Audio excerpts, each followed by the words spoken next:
पाणी टंचाई सहन केली जाणार नाही असा स्पष्ट आणि कडक इशारा देवळी पुलगाव मतदारसंघाचे आमदार राजेश बकाने यांनी अधिकाऱ्यांना दिला आहे। संभाव्य पाणी टंचाईच्या पार्श्वभूमीवर नाचनगाव आणि गुंजखेडा ग्रामपंचायतीच्या अधिकाऱ्यांची आढावा बैठक घेण्यात आली।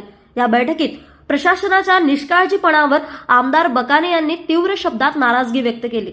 पाणी उपलब्ध असतानाही नियोजनाअभावी आणि कामचुकारपणामुळे नागरिकांना कृत्रिम पाणी टंचाईला सामोर जावे लागत असल्याचा गंभीर आरोप त्यांनी केला। पाणी आहे, योजना आहे, निधी आहे, मग लोकांना पाण्यासाठी वनवन का असे म्हणत ही टंचाई निसर्ग निर्मित नसून अधिकाऱ्यांनी निर्माण केलेली आहे असे आमदार बकाने यांनी स्पष्ट केले।